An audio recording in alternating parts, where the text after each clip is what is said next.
Coach, I feel like it's only appropriate to begin with the fact that your Kansas Jayhawks ruined BYU's perfect season a year ago.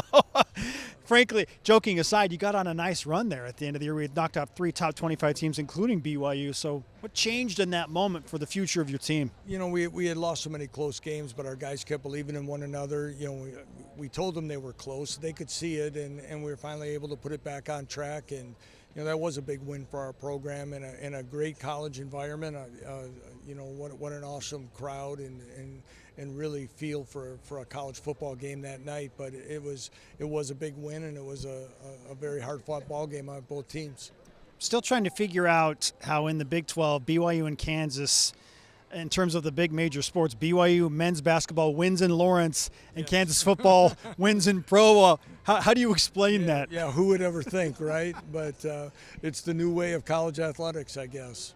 How do you feel about that parity word and the Big 12 conference? Well, I think for a program like Kansas that has struggled in football for well over a decade, I think a chance for parity means, you know, it's good. It's good for us. It's, you know, I think I jokingly say to people when they talk about the competitive balance in the Big 12, it's because Kansas became competitive and it wasn't a layup anymore. And I think it's good. I think it's healthy. I think in the new way it's at that. If I was a college football fan, I think when you go to any game, you don't know what's going to happen, and it's going to be exciting. And I think our conference really shows that more than anyone right now.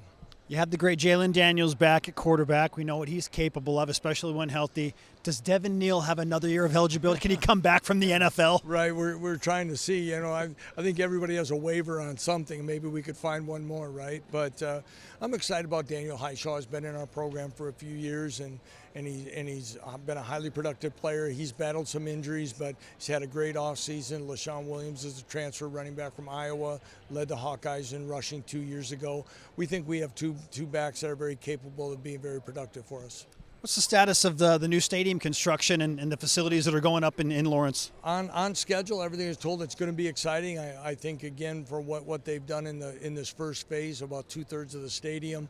Sight lines are going to be great. It's going to have a nice steep feel, hopefully hold noise in there really well. Our premium seating is, from what I've been hearing, is top notch and is really going to give us some needed things that we have. The facilities that we've been needing for football, that we've been operating on about 90% of those this spring, and our players love it, and it's worked out really well. Very well deserved and great for the Kansas program.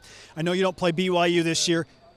Potentially, I mean, hypothetically, you could see him in the Big 12 title game, but what's your perception of Kalani and BYU and what he has going now? He's done an outstanding job, and I really like him as a person. In fact, one of these, a year or two ago, we were talking, and he goes, you know, I think you and I think a lot alike. And I go, I think we do. And but I really enjoy my conversations. He's an outstanding person. You can see why he's been successful. I think after the first year in the conference, he got a good lay of the land. He did a great job putting it where it's going to be. And I think everyone knows that BYU is going to be reckoned with for a long time in this conference.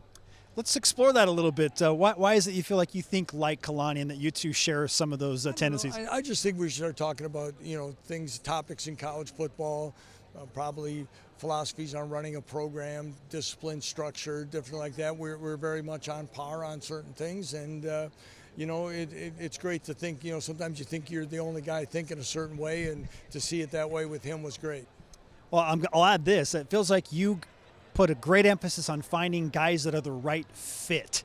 It takes that at BYU, takes that for Kansas football as well. How do you find the right guys? Well, you got to find a guy that's hungry, that wants to get better every day. They still got to be willing to be coached, and you know, I don't think there's magical recipes out there anymore. But do you want to get better in everything that you do? Can we challenge you to be a better person, a better student, a better brother, a better son? Do you want to be a better, and then football will take care of itself. You know, I always say when it's very fulfilling when a guy who hasn't either had a lot of academic success or hasn't done really well in school starts seeing himself do better in school. His personal self-confidence goes up. He's even better on the football field. He speaks up more. He asks more questions. He does things. All of a sudden, he's playing better, and it's mainly because of what he's actually able to do in the classroom. And I think a lot of these things that we look at in guys that want to be Jayhawks, do they fit that thing and that want to get better in everything that they're doing? Coach, we appreciate the time. I heard some of your players, among others, say that Provo was weirdly nice after we won there.